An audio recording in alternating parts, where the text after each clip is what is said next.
I'm Nikki Moore, author by the sea. I live in beautiful Dorset and I write for HarperCollins.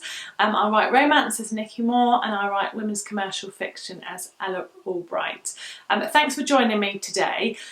This week in my vlog I wanted to talk about something that's really close to my heart and that I'm really passionate about, and that is the wonders of reading.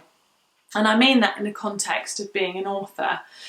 So I'm a firm believer in the fact that to be able to really pull together a good story and to write a story with authority, to write a story that readers really want to read, that to make them want to inhabit the world that you've created, I really feel that you need to understand how to tell a damn good story. And whilst there are creative writing courses and they can be enormously beneficial, and I completely back those, they work for people. I actually did a creative writing class when I was about 19, 20 years old and I got a lot from it.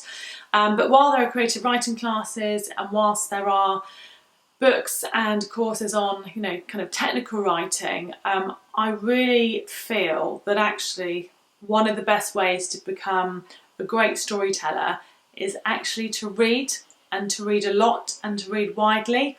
Reading good quality literature, and that is, for me, it's across a range of genres, that really helps you to start understanding how do you structure a book. What are the different ways that you can have structure. So are you telling the story all in present day? Are you doing it in the past tense? Are you doing it in flashbacks?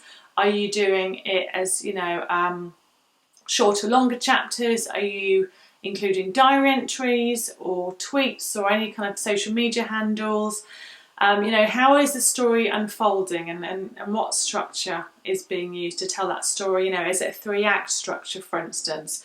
Understanding how to structure a good story, but also things like characterization. So how do you build and create believable characters that are 3-dimensional and that people really believe in and really get behind?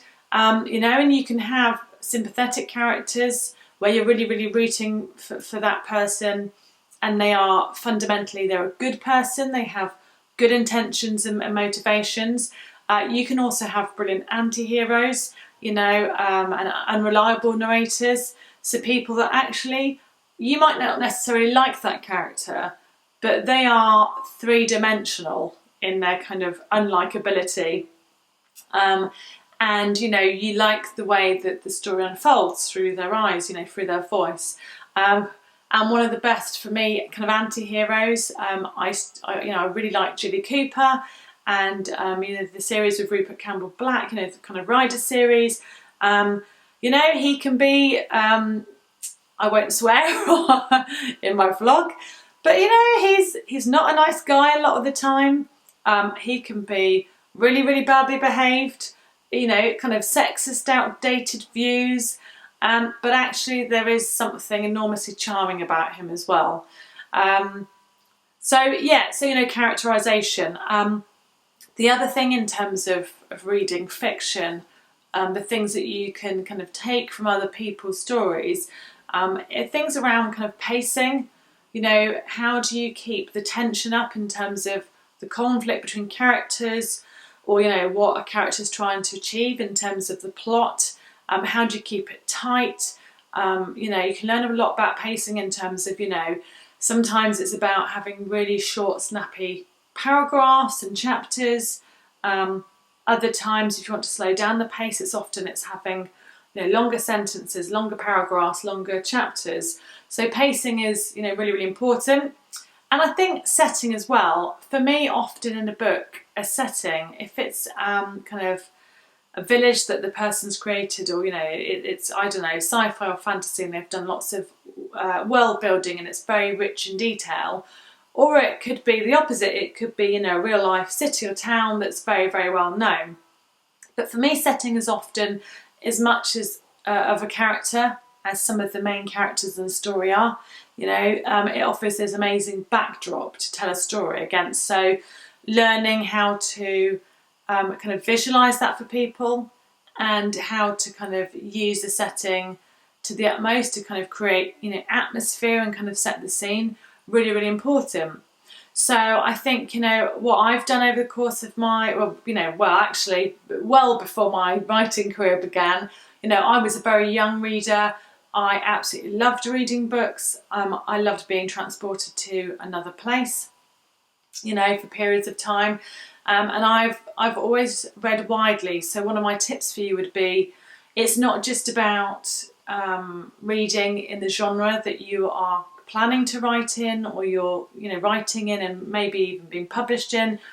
It's also, for me, it's reading other genres. So if I want to think about pace and tension, for instance, you know, I read a lot of psychological thrillers, kind of domestic noir type books. Those books are very good. You know, some of the best authors out there, really good at kind of building that pace to it, and, you know, the way that the story unfolds, keeping the tension really, really high. So I kind of pick almost different lessons from different genres. I'm not saying read to emulate other people's voices, because, you know, the reason that so many books get published, there are so many different authors, when in actual fact I think I was told once that there are only probably 7 plots in the whole world or something. You know, there'll be some variations, but there are only kind of 7 main plots.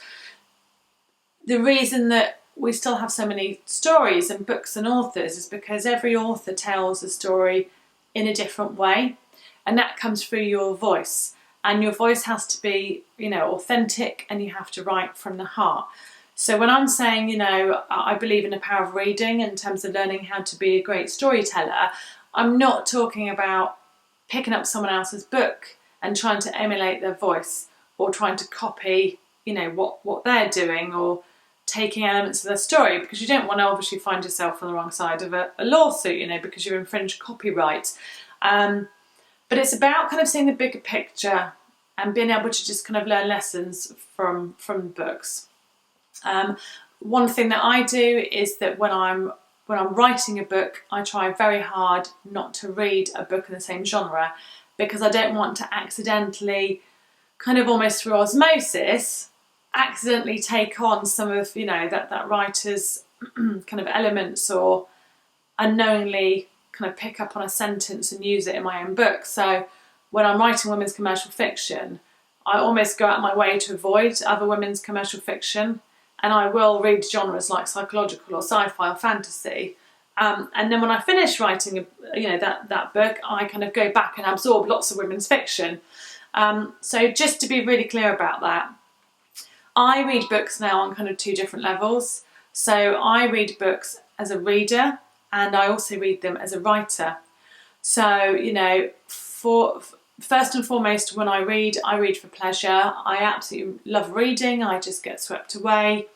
So, you know, I'm just being entertained by the story and kind of finding joy in the story and how it unfolds, and I want to know what happens next.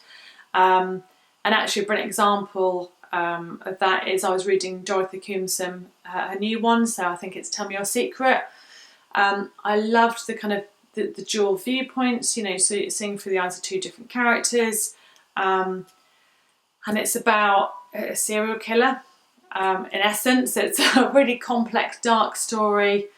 One of the main characters actually was a victim of this, you know, this kind of serial kidnapper, and turns out serial killer, and actually survived the experience. And it kind of has had a massive impact on her and informs her whole life and the way she lives it. And it was a really skillfully written book, and I genuinely couldn't wait to read what was happening next. To the point that I was walking the puppy, and actually reading it on my Kindle app on my phone, which is quite dangerous because there are lampposts and there are other people, but I had to know what happened. So, you know, obviously a very skillful storyteller.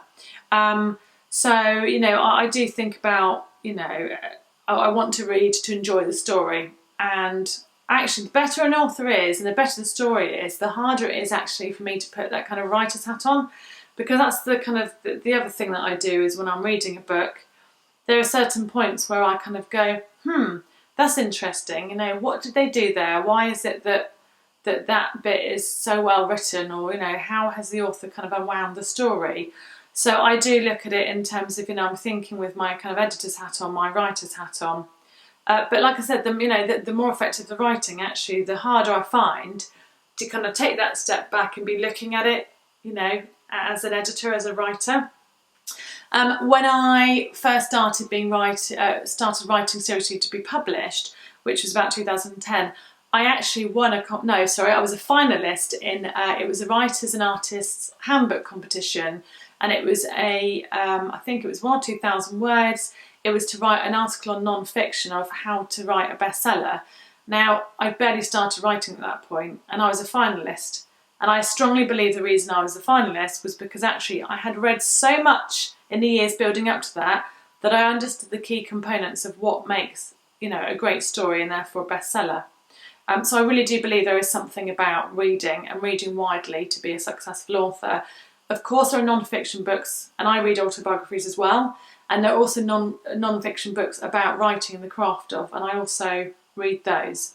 So have a think about, you know, the power of reading and how it can help you on your journey to become a published author. I hope that's been helpful. Thank you so much for your support. Don't forget to say hi to me on Twitter, and I look forward to seeing you next week, and I hope you have an amazing week. Take care. Bye.